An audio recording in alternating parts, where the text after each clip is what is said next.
What is up, Brad fans? How you doing? Welcome back to the show. Today, we are going to talk psychedelics. Again, I know. But today we're going to talk about a different angle of this whole story, and that is patents. Something that you might not think would be associated with psychedelic research or psychedelic therapy, but in fact it is.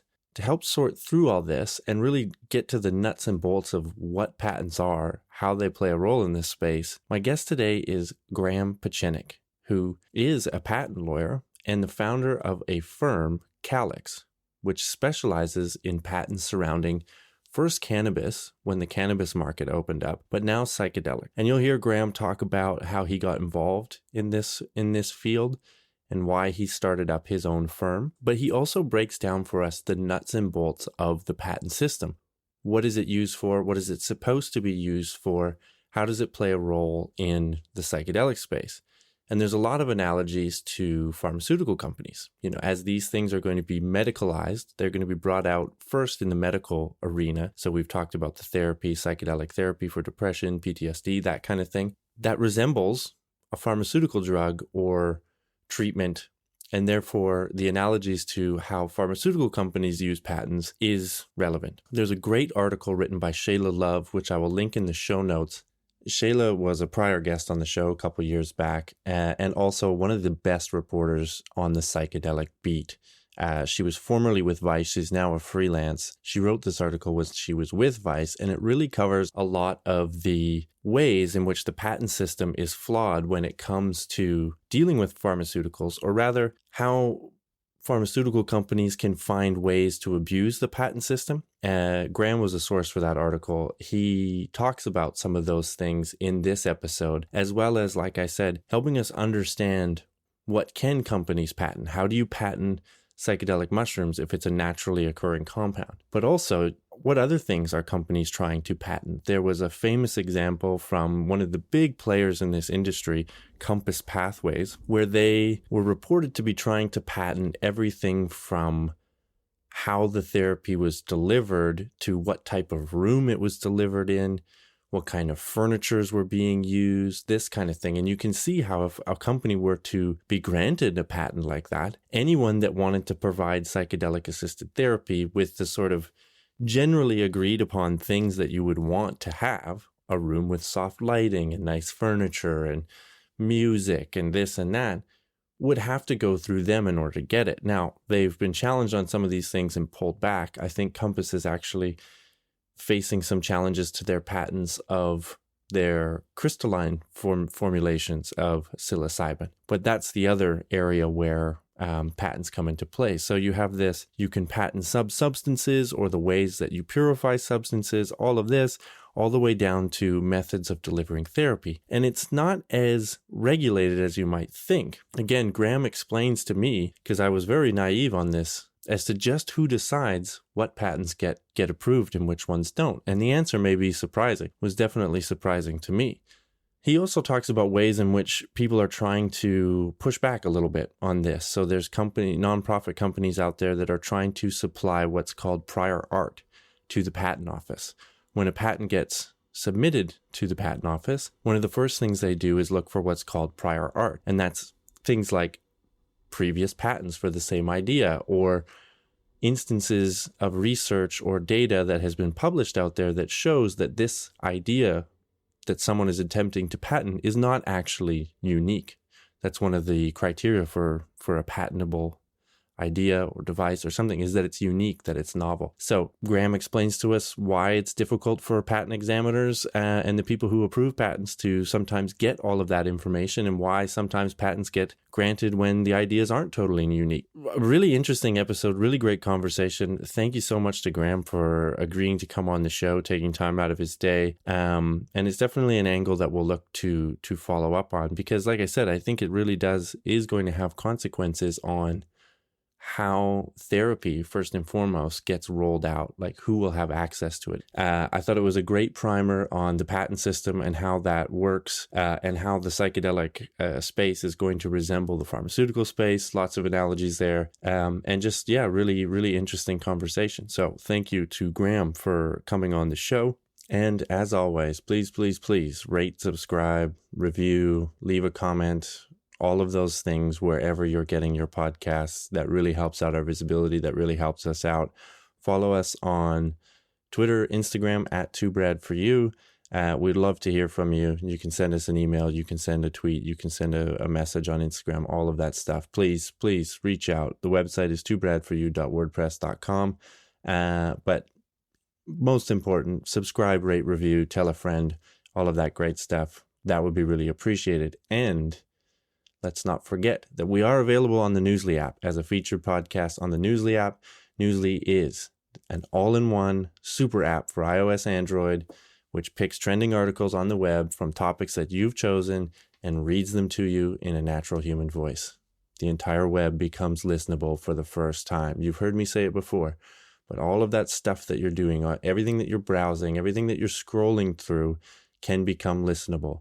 You can listen to all of that stuff, your sports, your science, your celebrity gossip, whatever it is that you're interested in.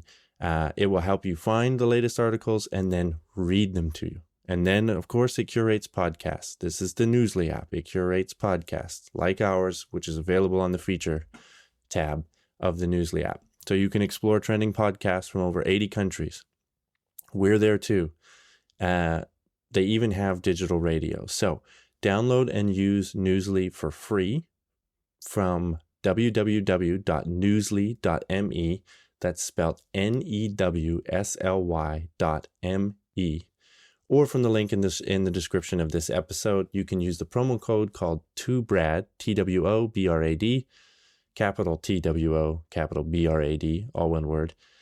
Also in the description, and you can get a 1 month free premium subscription to the Newsly app. So really cool app, reads the internet for you. You don't like reading, that's why you're listening to a podcast. I get it, I do the same. So check out Newsly, www.newsly.me, and get the internet read to you. Stop scrolling, start listening. And now, my conversation with Graham Pachenik from Calyx Law.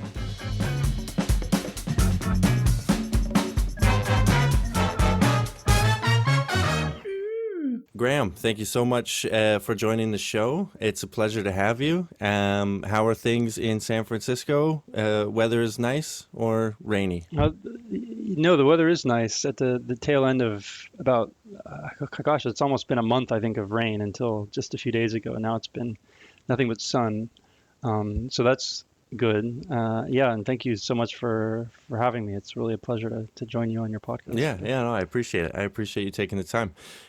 So as we kind of talked about offline, my audience, I think, is really interested in the psychedelics, and there's a lot of, different news angles kind of happening with that. But one that doesn't get talked about a lot is the issue of patents, intellectual property when it comes to this kind of work.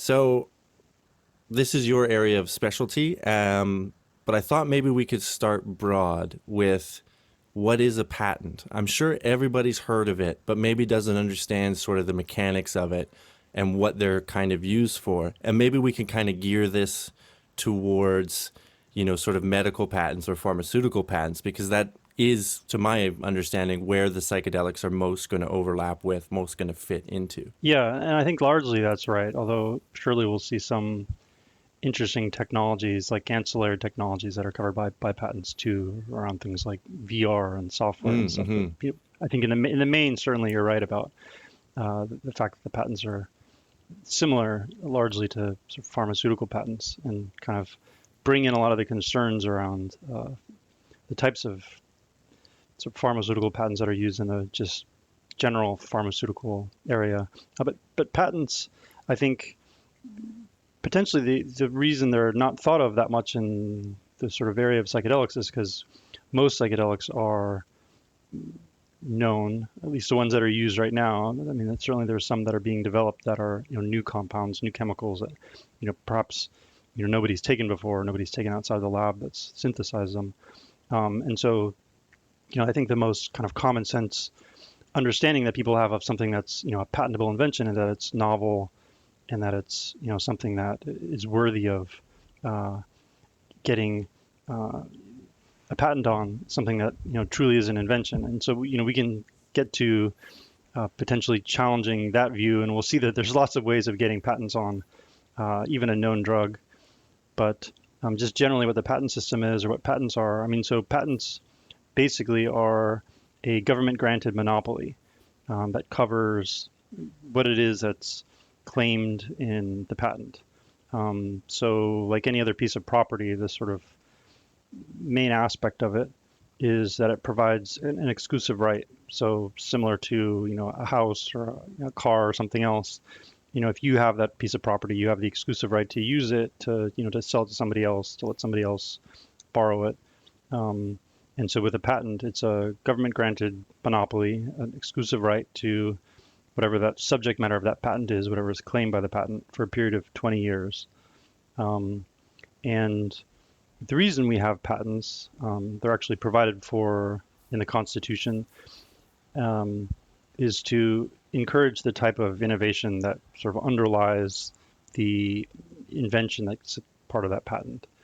So it's kind of like an incentive to do inventive activity and a reward for that, invention being made. So it's considered a trade-off basically between the public that sort of grants the exclusive right through the government and the inventor for bringing something new and inventive to the public. Yeah, and I think people are familiar with it when you think of like technology, like phones or light bulbs or things like this, and then the patent runs out, and then anybody can make a light bulb, can use that design, can use that blueprint to then make it. And we can get into the maybe a bit more about how that plays out in the pharmaceutical industry. But I'm curious just a little bit about your sort of backstory and how you got into this in terms of, because you're a lawyer. Patents are dealt with by lawyers. It's a legal matter, so it's a special field of law. I guess if I would put it that way, you could correct me if it's not if that's not how you would put it. But yeah, how does one go from being a lawyer specializing in patents to then getting involved in this sort of burgeoning psychedelic, movement, and then also the patenting side of psychedelics? Yeah, well, I mean, you are right. So it is, considered a specialized area of the law, and certainly, many lawyers in specific niches would consider themselves in a specialized area. Although patent law is somewhat unique in that it has an additional bar that one needs to take beyond just taking the state bar. So, for instance, I've taken the state bars in New York, where I started, in California, where I am now, but also to become a practicing patent lawyer, you have to also take the patent bar. The other thing that's sort of unique about it is you don't actually have to be a lawyer to take the patent bar. So there are also patent agents who can practice before the patent office. So they can, draft and submit patents, argue about whether something should be patented with a patent examiner, and do everything pretty much that a patent attorney can do, with some exceptions around things that are truly more legal in nature, like licenses or when it gets to litigation. And one of the requirements also for being able to even take the patent bar is having a science or technical background. And that's been somewhat controversial because there's many areas, even technological areas, where people are able to get patents, but the people working in that field with the normal types of degrees one might have in that field wouldn't even be able to sit for the patent bar. But someone does actually have to have a science background. And that's, I guess, how I sort of fell into patent law, is because I have a science background. And to sort of connect the dots, I suppose, on how I ended up in psychedelic patent law. I mean, the reason I have a science background is when I was an undergrad and I had my first psychedelic experiences, they actually sort of drove me to choose the science majors that I ended up graduating with. So I became very interested in how psychedelics sort of affected my consciousness, affected my just perceptions, and also I became really interested in psychedelics themselves. And I found that most of the other few people in a school, largely of sort of engineering and kind of pre-med majors that were interested in psychedelics, tended to sort of cluster in this cognitive science major. So I ended up majoring in cognitive science and biochem, thinking at the time I sort of chose them, that maybe I'd pursue a career in psychedelics, some sort of psychopharmacology or chemistry. I first came in touch with Alexander Shulgin's books, Mm-hmm. and was amazed at the sort of possibilities for new sorts of psychedelic drugs. Um, and then I didn't really receive any encouragement from professors that was actually a career worth pursuing. Surprising, yeah. Um, yeah, and the neuroscience professor whose lab I was working in actually, despite expressing some curiosity around what psychedelics might be like, had never done them and thought it would sort of scramble her brain and her ability to run a lab and teach classes, and sort of suggested that if I was interested in psychedelics, maybe drug policy or something would be a better way of kind of staying in that Hmm. field. So sort of naively, I ended up in law school, thinking that could be a career to pursue. Although with law school loans and the fact that there aren't many paid positions in that, or sort of cognitive liberty, which is the other kind of academic area of interest I had, where there's maybe one person who is making a living doing it. Um, Ended up getting kind of recruited by patent law firms because having the science background, and seeing that as sort of a way to pay off my law school loans. And despite having in law school actually written my kind of thesis paper on the way patents are used to sort of keep drug prices longer or higher for longer. The sort of first job I had out of law school was working for branded pharma, doing pharmaceutical patent litigation, working on exactly that. So sort of defending against generics who were trying to bring cheaper copies of drugs to market. And so to sort of end a long story, I mean, I worked for about a decade doing patent work, primarily patent litigation, and then kind of got tired of big law firms and the bureaucracy of big law firms and litigation in particular. It's a lot of travel. It's a lot of staying in hotels, courts, and doing depositions and things that are kind of high stress and very long hours. And in 2015, when cannabis was on the ballot in California for adult use, a lot of friends of mine were thinking about starting cannabis businesses, and I sort of went around to some cannabis business conferences and saw that there was a lot of activity which was patentable, and people were either not thinking about patents or had but couldn't find a patent lawyer. Sort of given the fact that there's all these requirements to become a patent lawyer, and most patent lawyers end up at big firms, and big firms at that time didn't really want to deal with cannabis clients, just given the sort of complications around dealing with getting paid by them, and sort of other kind of ways that big firms are fairly risk averse.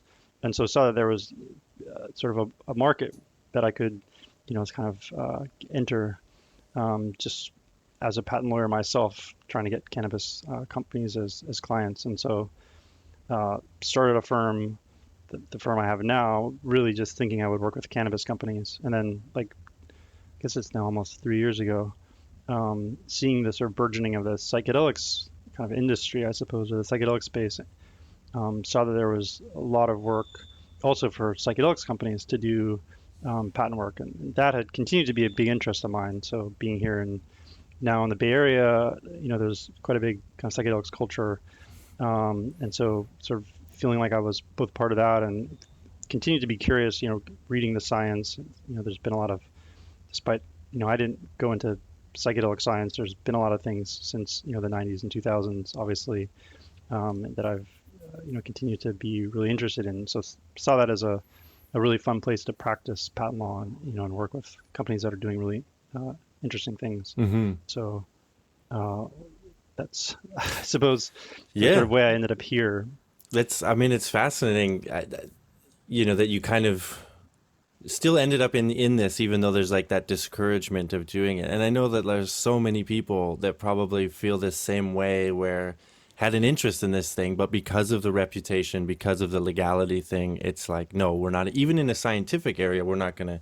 And I think that's just, I don't know, I'm always kind of blown away at the moment of, where we're at, where we can be having these conversations, and what is it? I think it was Oregon just had psilocybin on the ballot for, and I don't know the specifics of what actually they voted on, but it's like, it's coming the way of marijuana, it feels like, where it's like, and even marijuana, to have that like legalized in my lifetime. I remember being a high school kid and being like, wow, wouldn't it be great if this was legal? But and now it Mm-hmm. is. But yeah, no, that's really cool. And yeah, back in the Bay Area, that's like the one of the historical hotspots, right? So there's all that nostalgia and culture there. So that's pretty cool. Yeah, I mean, I doubt I would have been as interested or been able to sort of maintain that interest if I, sort of hadn't grown up in this environment. I mean, I, grew up with parents who weren't really into psychedelics, but we had Ram Dass's "Be Here Now" on our coffee table, and Yeah. my dad's a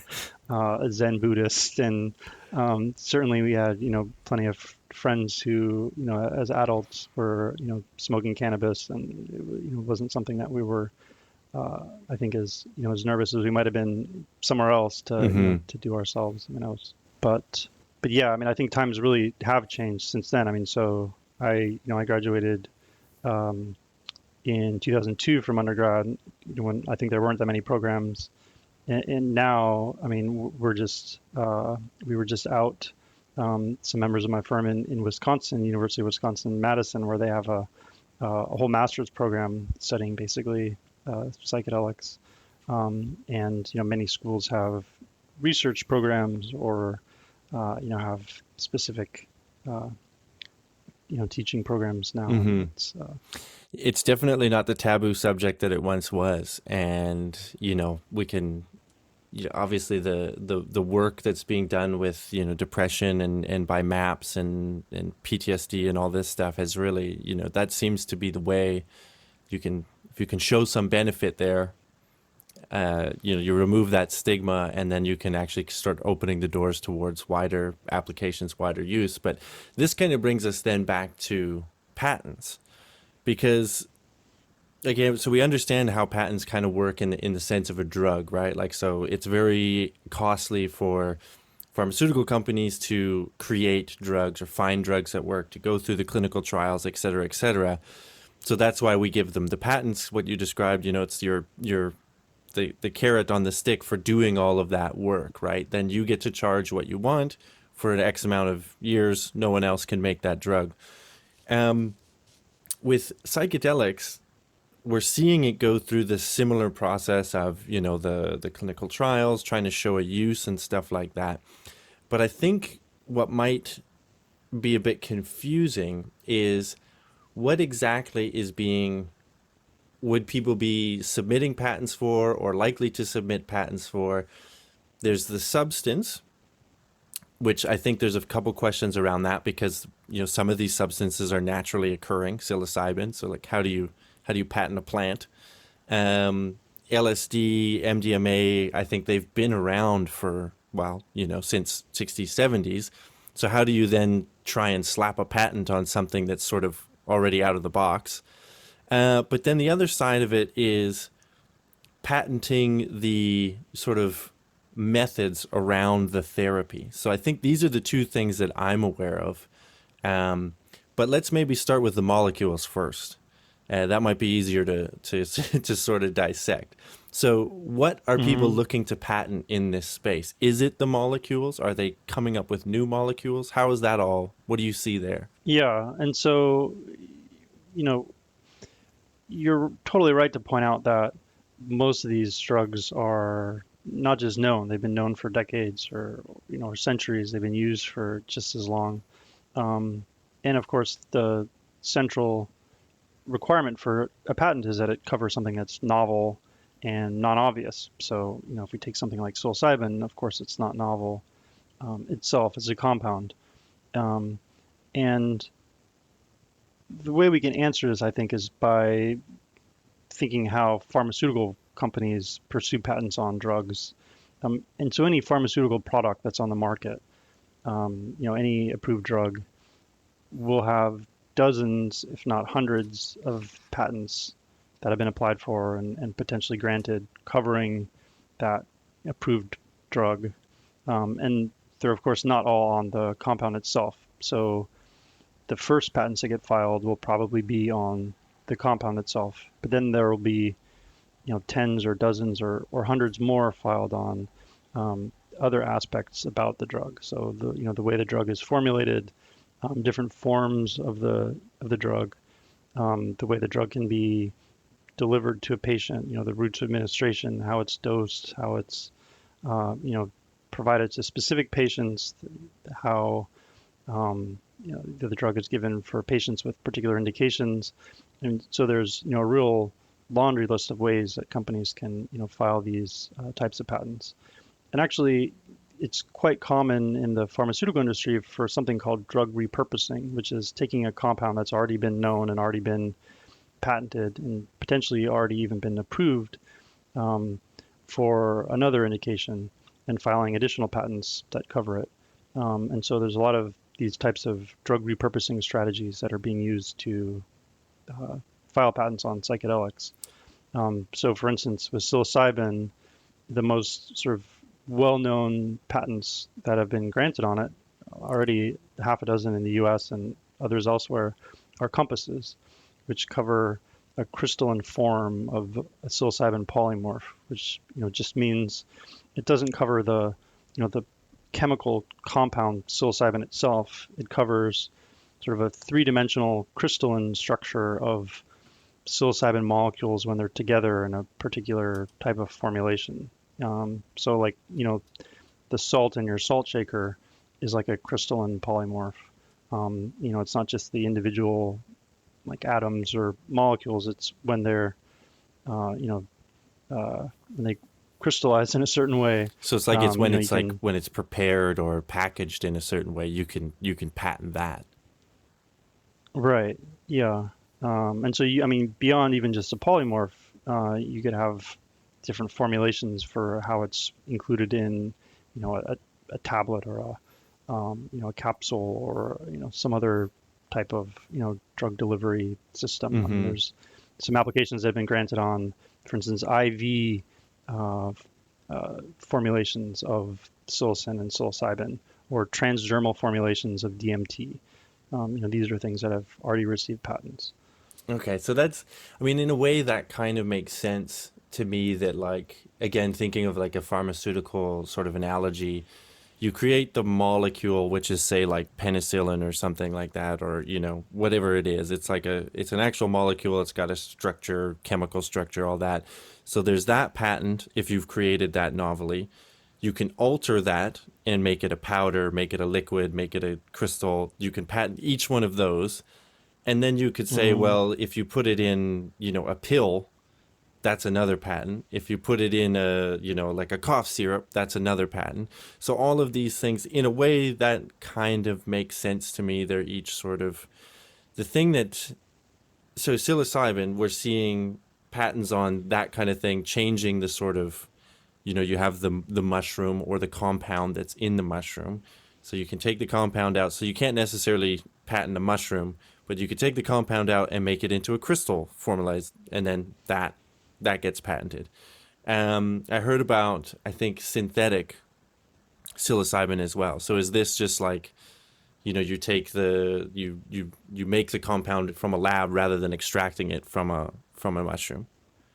This is my understanding. Yeah, well, the synthetic psilocybin, the compound is the compound. So the psilocybin, if it's made in a lab versus extracted, if it's just a compound, it's going to be the same. Mm-hmm. Okay. There are applications on the process of synthesizing psilocybin, for instance. So Compass and other companies have filed those types of applications too. So their method for making it in a lab. A method of making it. Yeah. Okay. And many people, just as shorthand, might refer to like Compass's polymorph patents on psilocybin as synthetic psilocybin, but it's not just psilocybin that's synthesized, but it's this particular crystalline form that's made through a particular synthetic procedure and then formulated in a certain way. Okay, so that's how people are going to be looking at the molecule side of it. And again, that makes sense. Mostly, yeah. A large bulk of the work that we do, and many of the applications that I think we'll start publishing pretty soon from a number of companies, and dozens of them already have and are new compounds. So, new chemical structures that haven't been before extracted from a plant or synthesized or ever appeared or been made, that are novel compounds, but that have the features of a known compound or are based on a known compound. So many, and certainly if you know Sasha Shulgin's books, PCAL and TCAL, you'll know that like the basic scaffolds for most psychedelics are phenethylamines and tryptamines. So many of these new compounds will have those core chemical structures, but then with different sort of decorations off them that might give them, different effects. Mm-hmm. Maybe they're less psychedelic or shorter acting, or have greater antidepressant effect or less activity at a certain receptor, like the serotonin 2B receptor that people are trying to avoid. So there's, many features companies are trying to optimize for by making wholly new compounds. Mm-hmm. So in those cases, there will be the types of patents that just cover the chemical compound itself. Right. And I mean, for these, from what I've, read about it, a lot of these, we don't even necessarily know what they do, but it's like a perspective, you'll file a bunch of patents for a bunch of things that you think might do something, in the hope that then with further research and whatnot, that you find one that will do something or will do what you're hoping it does. Yeah, I mean that's the case certainly with almost every pharmaceutical patent on a new drug, because of just the process of getting to the point where you're putting it in humans. A patent is generally filed before there's any public disclosure of the compound at all, Right. before it's even ever included in a clinical trial. So the earliest applications, maybe there's tests against receptors to see if it has affinity or activity of particular receptors. And maybe they've put it in some behavioral assays. So in psychedelics, people probably know about like the head twitch response. So if you give a mouse a drug and it sort of shakes its head, then it's an indication that it might have psychedelic effects. It's doing something, in humans. It's doing something, Yeah. yeah. And I mean, there maybe these compounds are bioassayed by some of the people in the lab that make them, but certainly there's no real human data until many years after By patents are filed. And bioassay, do you sometimes mean they even after try they're it granted. themselves?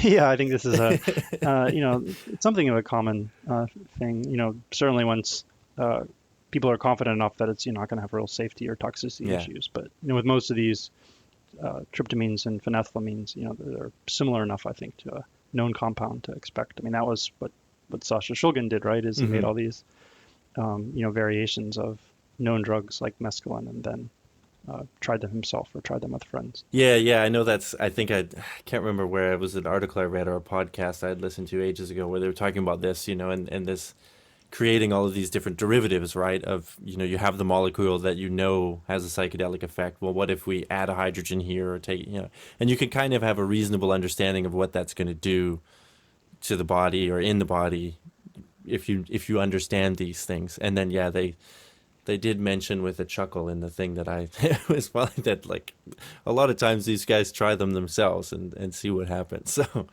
but again, this kind of makes sense from like a prospecting sort of idea that, you want to, these different molecules that could have a therapeutic value or whatever, you want to patent them before you sort of put all the money in, or do at least most of the money, because you got to do a little bit of work up front to sort of find it, and then that all makes sense. So tweaking the known molecules, creating new molecules.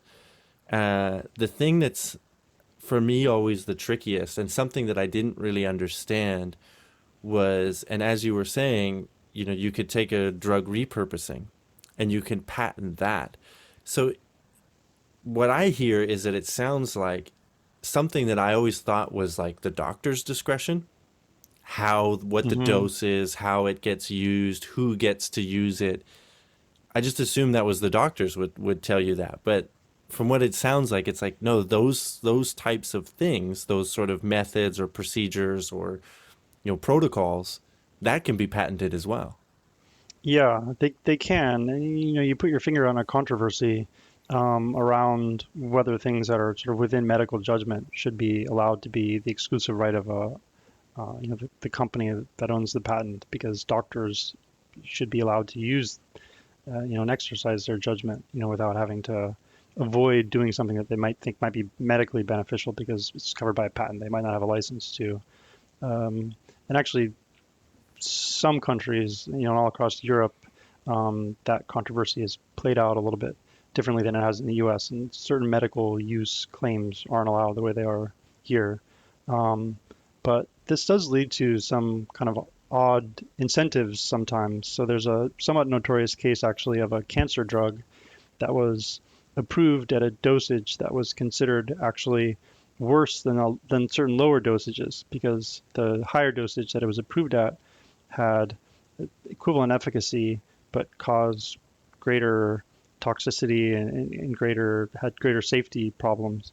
But the lower dose was known, and wasn't patentable. And so the company pursued FDA approval of a dose that was higher than it should have been, just because it was protected by a patent. So they thought they would have a monopoly on it and Oof. be able to claim, uh, higher profits because they could sell it protected by this patent. There's an article about this by Professor Robin Feldman.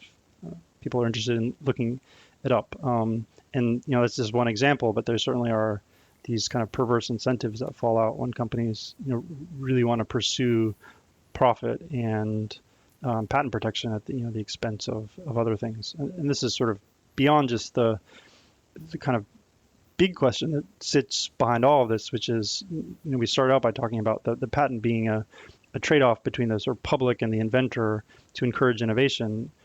So it raises a question of what type of innovation are we trying to encourage as a public? And because we have so many possibilities for these secondary types of, patents on new formulations, new dosing, new uses for old drugs, is that the thing that we want investment to go into, or do we really want new therapeutics that have, real advancements in the way that they are able to provide, therapeutic benefits to patients, rather than just, new type of formulation going from, one type of, additive in a drug to another, or one pill shape to another. Yeah, so that's the question of incentives, but that comes down to what is being allowed to be patented, right? So if we allow these patents to go through, people are going to be like the example you said. They're going to chase that rather than coming up with something totally new. One thing that maybe it would be good to clarify, and I'm completely naive to it, is how does the medical approval process play into all of this? Like, does the FDA say in the US, they approve a drug, they say, okay, you can now give this drug, or you can market this drug. So they will require, certain data to do that. And I know I think the acronym is REMS, and I'm not sure exactly what that Hmm. means. I can't remember what it means, but essentially, from my understanding of it, it's like, you've shown that it's safe in these patients at this dosage, at this, whatever, all of those things around that the FDA is going to ask the company to do. So then that's what they can patent, right? Like, once the FDA has given you that approval, you can then patent it, or can you patent these things if the FDA hasn't said, specifically this is I guess I'm asking in a roundabout way, what role does the FDA play in shaping where that line between, you can patent it for this purpose, but not this purpose, or you get a patent for this purpose. Now the FDA has said, well, you can use it in this other one. I don't know. Is this making sense? Like, where is that line drawn, and how Yeah, does, I think it's making sense, and I think maybe your view of it is almost too common sense. In that, like, in reality, basically anything can get patented regardless of FDA approval, or regardless even of whether it does have, um, you know, ever shown any data behind it in any kind of clinical study. In just the same way that these, like, new compound patents are filed before they've ever been put in humans, or often before they've, ever been put in any animal. Um, some of these dosing claims or other types of claims can be filed based on what people refer to as prophetic examples. So you can say, oh, I think this would work for this population, or I think this would work if we gave it at these doses. And often those are pursued because that's where there's some novelty. So that's where there could be, potentially a patent, but not necessarily because that's where the drug is going to work best. Kind of like the cancer dosing example that I gave you. Um, and actually, just this last week, there was a sort of hearing between the FDA and the patent office to try to coordinate a little bit better about how they view things, because there sometimes are conflicts between them where a company tries to sort of play them both differently, and say certain things to one that they don't say to the other. So they'll say something is very similar to another product. For instance, it's already been approved, so you don't need to require extra data from us. But then on the same hand, they're arguing to the patent office, this is something totally novel, and nobody else has done anything similar. So there certainly are ways that they can work together, but generally they really don't. Obviously, when companies are filing patents in the pharmaceutical space, they're filing ones that they hope will have value for an approved drug, and they use the FDA approval process to sort of create other types of exclusivities that the patents kind of play with from a strategic perspective. But patents can be granted on things that are something that would never be FDA approved, or certainly never have the data yet to be FDA approved. I think was a patent that was granted maybe a year or two ago, for example, on LSD for food allergies. I don't think there's ever been a trial on LSD for food allergies. They wrote a sort of brief paragraph saying, if you wanted to test to see if this worked, you would give LSD to people that had food allergies, and you would expect that it would work for them. And that was enough for them to get patent claims granted on the use of LSD for food allergies. So, it certainly doesn't have to be something that's Right. even on its way to FDA approval. So then and again, totally naive question that I've never really thought about. So then who's granting the patents? Like, who decides what is patentable and what is not? A judge? Like a very specialized judge? Or Well, in the first instance, it's a patent examiner. So, there's in the U.S., I think this is probably the same system most countries have. There's a patent office that has a different. In the U.S., they're called technology centers, and each one will have different art units. And in each art unit, it'll be a specific type of area of technology. So maybe it'll be certain types of small molecule drugs that have particular kind of functional relationship with each other, that one person who's an examiner in that will be kind of an expert in that area. And most examiners have a relevant technical background, so they're PhDs most generally, or maybe masters in like an engineering or computer science art unit, and so they should be familiar with the technology. Of course, it's a government, and the government doesn't pay well compared to industry. So many of them they last a year or two, and then a firm will sort of poach them and pay for them to go to law school to become a patent attorney. And so there's a lot of turnover, and there's a lot of incentives at the patent office to not really examine. They don't have much time to examine, but also they're sort of rewarded for granting patents rather than kind of holding them back. And so they don't spend the time to really tell if something is inventive, but they're the ones who do. If a patent ever ends up being challenged, or if a patent examiner doesn't allow one, then it'll go up to either an administrative board, the patent office, or if it's challenged adversarially to a judge in litigation. But usually it's just a government examiner who's just trying to get through their day and through their stack of patent applications. Yeah. Yeah. And I think it's like the famous one. This is like where Albert Einstein worked, right? He worked at the patent office. I think that's like the only thing that anyone's ever heard about the patent office. And even that, people would be like, that's an obscure fact. What the hell are you talking about? Yeah. Well, Thomas Jefferson actually worked as a patent examiner. Okay, there you go. It's another obscure piece of trivia. Yeah. And Abraham Lincoln had a patent.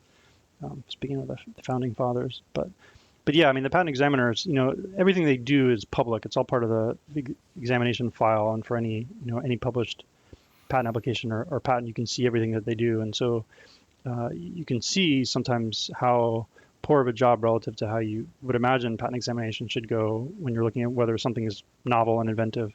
For instance, there was a patent granted last year on DMT vape pens. It was only filed a year or two before that. I think most people are familiar with psychedelics and maybe familiar with DMT vape pens, or the fact that you could use DMT in a vape pen, and certainly wasn't a novel invention.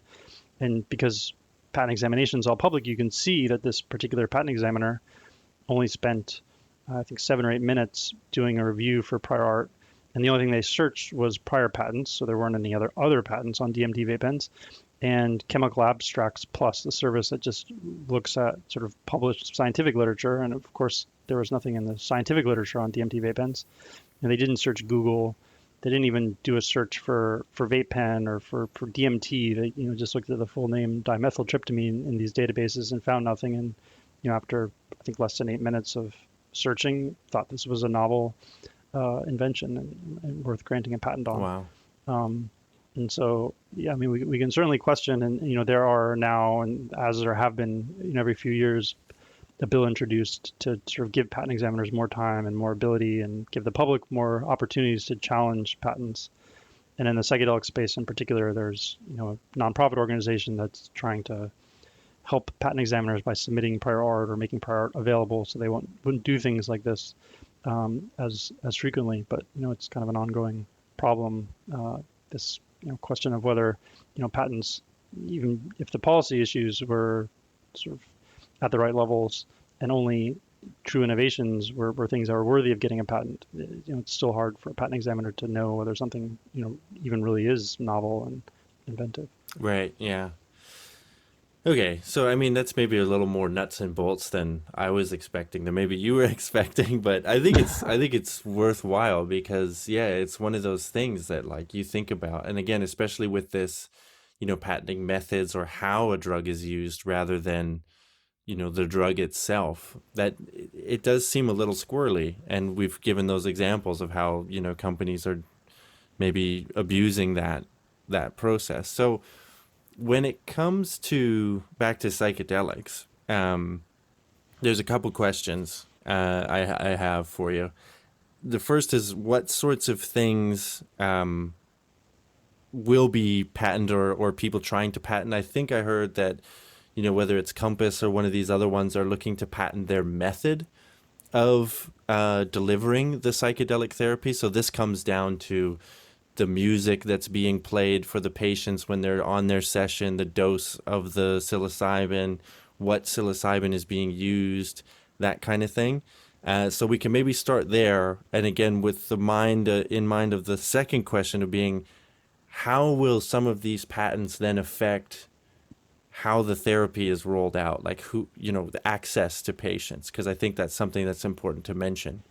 But we can get to that part after. Let's maybe start with the first is what have you seen about what's being patented, and maybe again how are these methods or those kind of things looking to be patented? Yeah, well, I think maybe the application you're thinking of is a somewhat notorious one that Compass had filed that published as a PCT application, including all these different methods for providing psychological support during psilocybin therapy.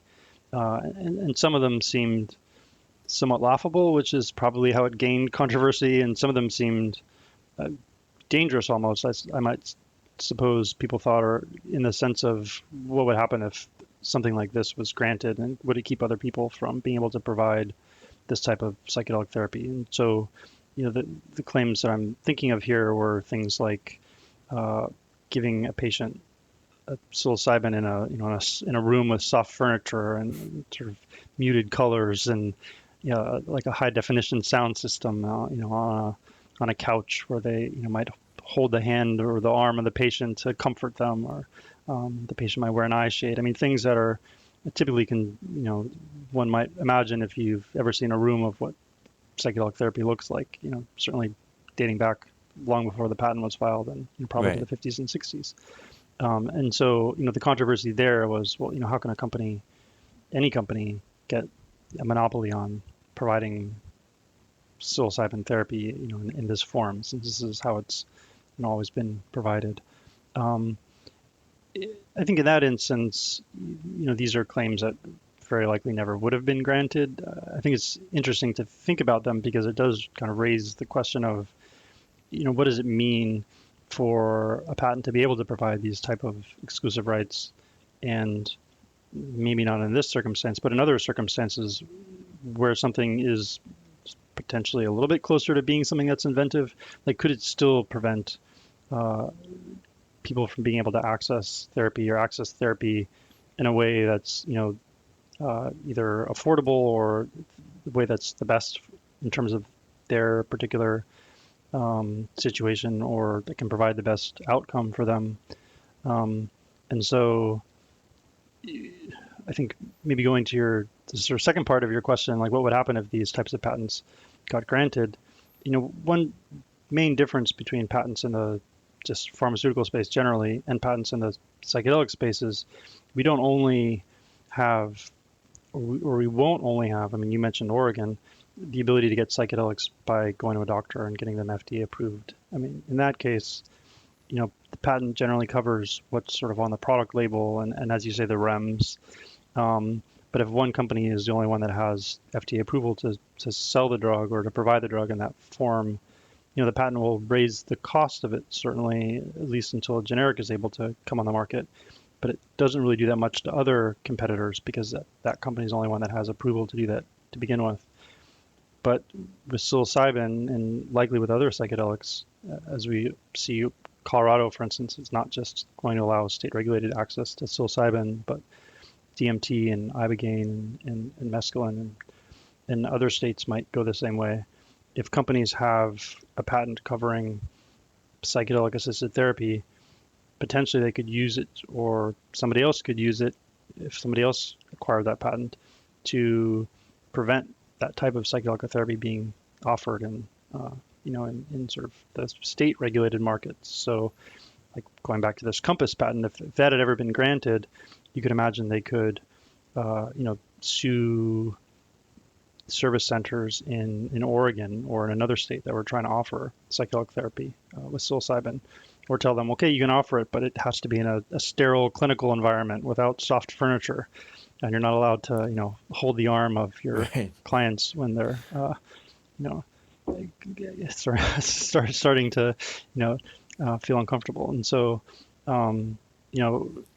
that's one of, I think, that the main differences between the just way that pharmaceutical patents are used and the way that patents on psychedelic drugs are used is just the sort of broader landscape of potential ways that they can be used to, sort of restrict the access that people can have to psychedelics. Mm-hmm.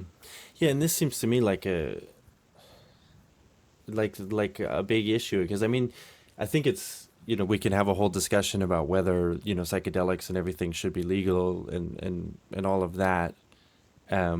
Regardless of what we think about that, there is the therapy side of it, which is what restarted this whole movement in psychedelics. There's still a lot of open questions and the data is still coming in, but there's a signal there that there's a real, it can help people. There's people who have been really helped by this. So to have that restricted would be, for a lot of us, kind of a sad way to go, or to have some kind of, company that can say, well, we're the only ones that are allowed to do it. So you got to come to us and we can pay whatever we want. And I think from the people on the outside looking at it, again, to say that you could have a patent on therapy or this therapy sort of method, which is very broad, is a little disconcerting. But that Compass pathway, that one didn't get approved then, right? Yeah, I mean that one, it's still pending. It's likely, those claims would never have been approved to begin with, at least in that form. And maybe they could have using Compass's specific polymorphs, but not psilocybin in general. I mean, certainly, something like that can sneak through every now and then. I mean, look at the DMT vape pen patent, for instance. But there's so much public outcry. And there are opportunities. Like I mentioned, there is this company, Porta Sofia, this nonprofit that's submitting prior art, and others can have the opportunity to do that. And certainly somebody would have challenged this, or will challenge it if it gets to the point. And Compass has said that they're not going to pursue those particular claims. But there certainly can be other applications that are like this. I mean, I don't know that it's the best example, but for instance, that LSD for food allergies example, I mean, this would mean that if some company wants to offer treatment of LSD for food allergies, they wouldn't be able to do it unless they had a license to this. And it's also a good, especially thinking of this kind of prophetic example they use, like they never did any research, they didn't even determine if LSD works for food allergies, how that kind of breaks down the sort of quid pro quo of the patent, because they didn't actually contribute anything they just had this idea, well, maybe it'll work and we'll get a patent on it, but then nobody can ever even determine if it works or provide that without sort of going through them. And there are other applications out now that are pending that could, cover aspects of um, psychedelic therapy, or could cover, potentially things that would diminish the sort of the value of therapy or increase the price of that therapy, if they ended up being granted. Mm-hmm. Maybe not as dramatically as like that, the Compass one that would pretty much cover every possible form of, typical psilocybin therapy, but things that can certainly sort of chip away at the, overall benefit of it. Yeah. Yeah. So I guess it's still at this point, we'll wait and see how it all plays out, because we're still, you said like we don't need FDA approval in order to get the patent, but I think it's still a young enough space that we're seeing what patents will be granted. And then is it kind of too like once one gets granted, other people kind of say, oh, well, if that got granted, we can do our little take on that or try and do a spin on that. Like, do you see a sort of a rush of more patent applications coming in once a few start sort of getting accepted, or is it just once the field is open, people are? Yeah, I think it's probably the latter. I mean, most of this is just because the way the patent system works is patents are granted to the first to file. So there's sort of a race to the patent office. I think 3 years ago or 2 years ago, when the space was really starting to open up, was when the big rush of patents were all filed. Also, patents are kept secret for a year and a half. And so by the time somebody sort of learns of something that's in a patent, and especially by the time somebody learns of it, that whatever it is going to be successful, which might be 3 or 4 years after a patent application was first filed, it's kind of too late to copy it with a similar strategy. Probably somebody else Right. has already done that. But yeah, I mean, there's hundreds of applications, and surely the number will keep growing as more published and as more still get filed. I mean, in the cannabis space, I think looking at a graph of the number of applications filed, when cannabis first became legal for medical use in the 90s, there were a handful of applications and they started getting filed in kind of greater number. And then in the 2010s, after adult use states started opening up, there were, hundreds and thousands more. I mean, now there's tens of thousands. And there's probably in cannabis more sort of ancillary technologies and things. So there's a greater number of types of applications that can be filed. But the number in the psychedelic space is a little bit mind-boggling sometimes. But it's good work, I suppose, for a patent lawyer, trying to keep track of them all. But it's a unfortunate situation, trying to find ways to navigate them if it's somebody who wants to practice something in this space and is even thinking about patents. I mean, one of the concerns too is generally with pharmaceutical patents, the people who are at the end of a patent litigation, sued, or to whom a enforcement action is ever brought, are generally other pharmaceutical companies, so generic companies.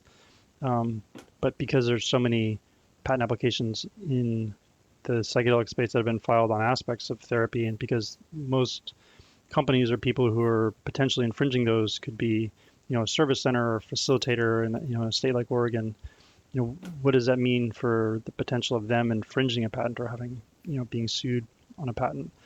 And in other spaces outside of, pharmaceuticals, there's a lot of concern with patent trolls who bring, really small patent suits, just kind of for nuisance settlements, but they might be tens of thousands of dollars because it's still cheaper than retaining a patent litigator to try to fight a case. But there's been issues in states where, like mom and pop shops have been sued for patent infringement. So that's a concern here. Is it's not necessarily just going to be big pharmaceutical companies suing each other where they have certainly enough money to have patent lawyers, but potentially people who are having their business being able to continue threatened by having a patent case brought against them. Mm-hmm. Yeah. Yeah, a lot to yeah, a lot to think about, and I still it still seems so Wild West in a way, like a gold rush. Everyone's kind of rushing in to try and get their plot of land and stake out a claim in this space in the hopes that there's gold there. And yeah, that could leave, like I said, I think the concern for a lot of people is, is this going to put some of this therapy out of reach? What you just mentioned, you would have smaller, maybe nonprofits, something like that, people who really want to, help people and give people this experience in a safe way, in a meaningful way, and then all of a sudden, the lawyers show up at the door and say, well, no, no, no, you can't, you got to shut this whole thing down or pay for a license to do this thing. So those are kind of some of the issues, I guess, for it, and we can start wrapping this up. It's been a great conversation. What do you see? We kind of mentioned the therapy, the molecules. What are some things that you see that maybe we haven't thought of that have been patent applications that are coming in, or some actually like truly novel things? You mentioned VR and stuff like that. Like, what have you seen in that these sort of ancillary technologies that are truly novel that could be an interesting space where patents are going to start coming out?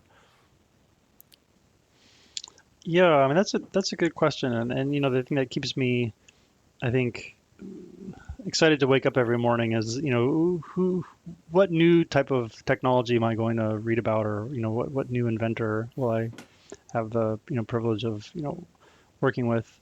Um, I think a lot of these types of new technologies that are exciting are probably going to be the sort of next wave of patents to publish in this space. I don't think there's all that many yet.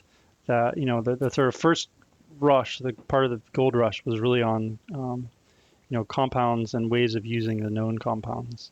But yeah, I mean, I definitely think there's going to be, especially as people start to experiment more with, how can we really administer psychedelics in ways that are different. I mean, there hopefully will be lots of opportunities to, sort of go outside of just the standard models, as like Oregon builds a kind of robust, psilocybin services kind of industry, and as like Colorado does, and um, hopefully there'll be lots of ways that people are finding to use psychedelics in novel ways, and hopefully these applications too won't be the ones we're concerned about, where one company sort of monopolizes the ability to do something, but hopefully they'll truly be able to encourage real innovation in ways that doesn't prevent others from doing that too. But I don't have any specific examples, I suppose. It's a very long way of Yeah. saying that.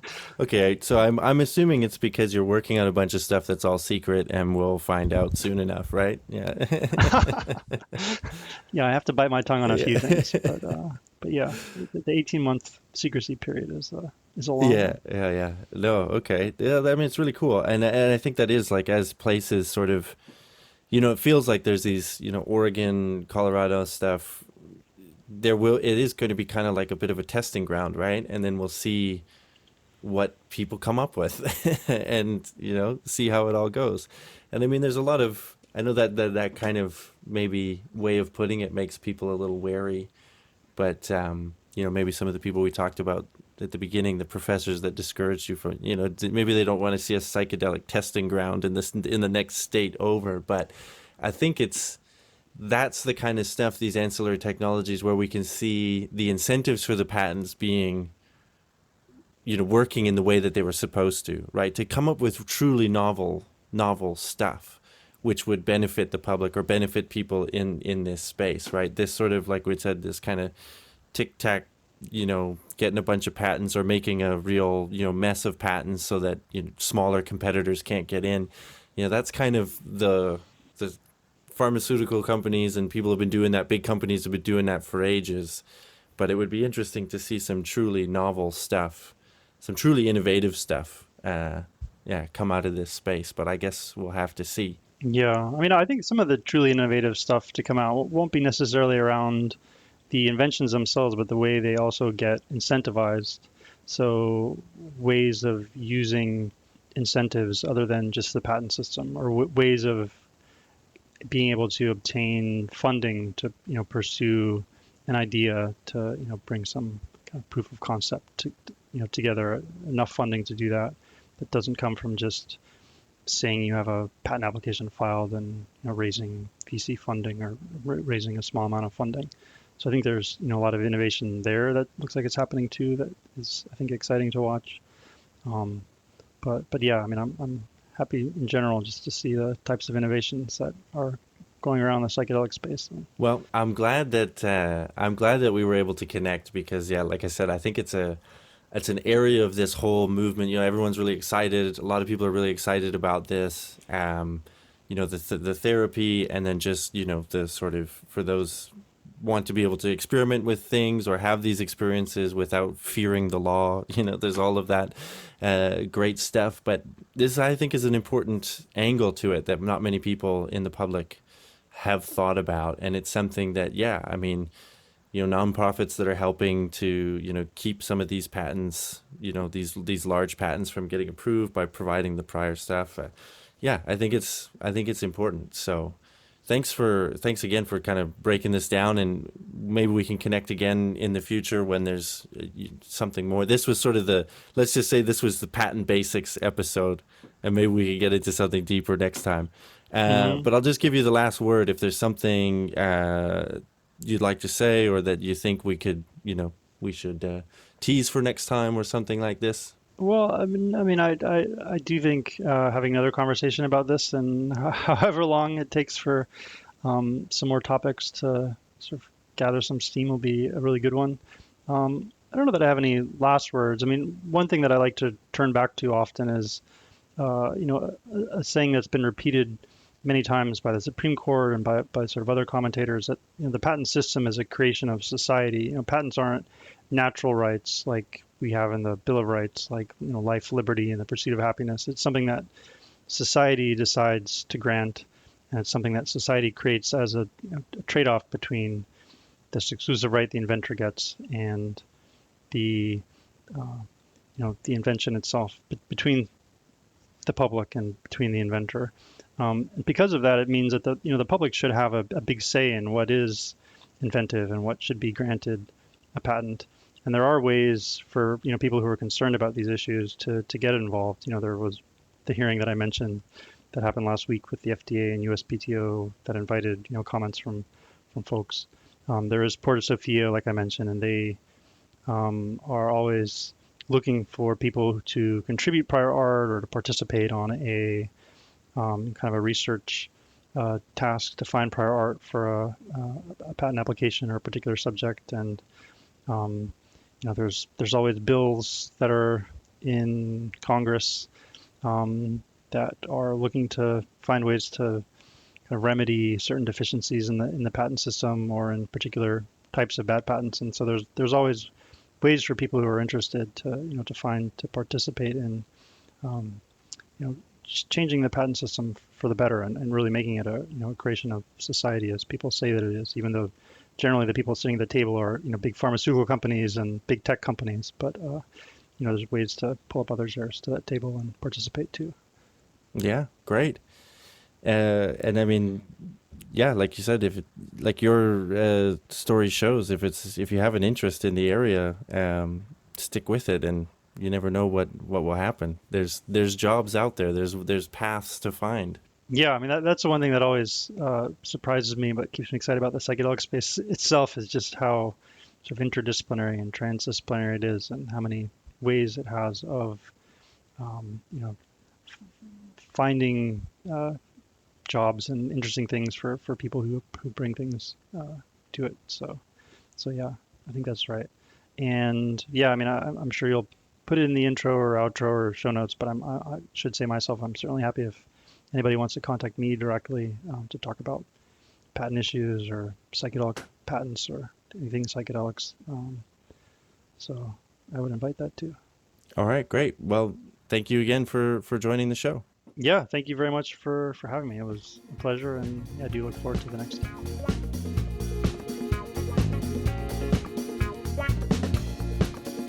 All right, once again, big thanks to Graham Pachenik for coming on the show. And as he mentioned at the end there's lots of ways to kind of be involved in this space. So you can follow him on Twitter, which is at CalXLaw, which is spelled CALYXLAW. That's at CalXLaw, CALYXLAW. And the website is the same, just the name, calixlaw.com. So feel free to follow along with what he's doing and what he's up to. As always, follow us at Too Red For You, Instagram, Twitter. Send us a message. We'd love to hear from you. And please, please, please rate, review, subscribe wherever you're getting your podcasts. That always helps us out. Thank you very much for listening. Talk to you later. Bye for now.